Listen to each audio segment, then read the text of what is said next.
All right, folks, pay close attention to this one. We've got a probability of A is 0.4, and probability of B is 0.7, and they say the probability of A and B is 0.35. That's just set notation. Anyway, they want us to find the probability of A given B. Well, that's the probability of A and B divided by the probability of B. The probability of A and B is 0.35, and the probability of B is 0.7. When I divide that out, I get 0.5. Then they want me to find probability of B given A. Well, I do the same thing. Probability of A and B is the same thing as probability of B and A. Divide that by 0.4, and I get 0.875. Now, in part 2, they want me to show that the events A and B are independent. So, independent events, that means that one happening didn't affect the other.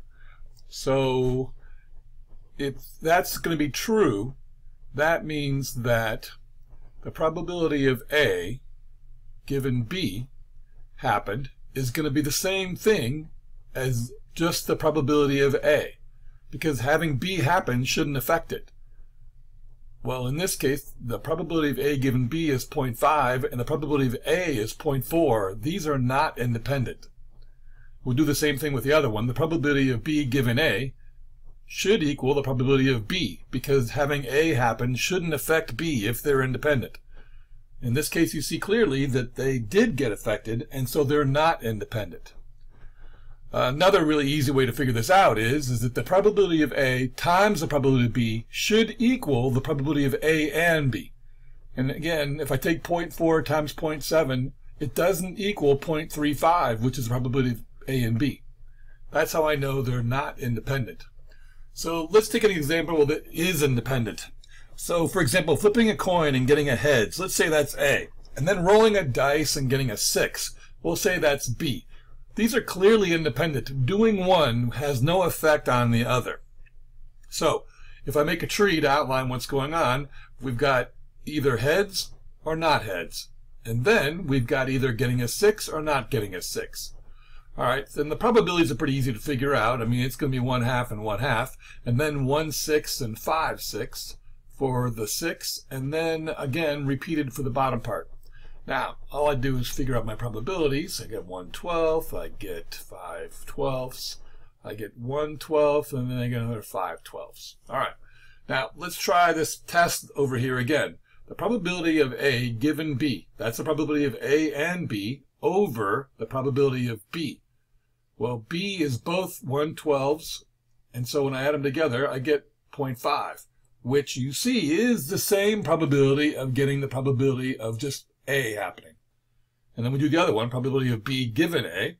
Well, that's going to be 1/12 over 1/2, and when I divide that out, I'm going to get 1/6, which is the same thing as the probability of just B happening. So these events are clearly independent. The other thing is, if we take the two probabilities, the probability of getting ahead obviously is 1/2, and multiply it times the probability of getting a 6, it's going to be 1/12, which matches the probability of A and B.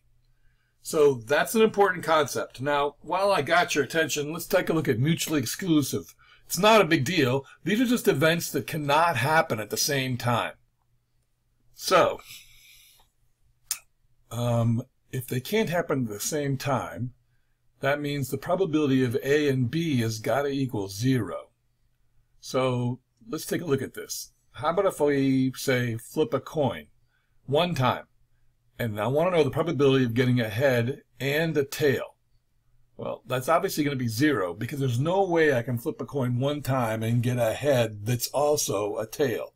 If you look up here, you see how the probability of A and B is mutually exclusive, because there is an intersection. There is 0.35 when you get A and B. And the other example we did over here where they were independent, they are not mutually exclusive, because when I multiply A and B, I get a number.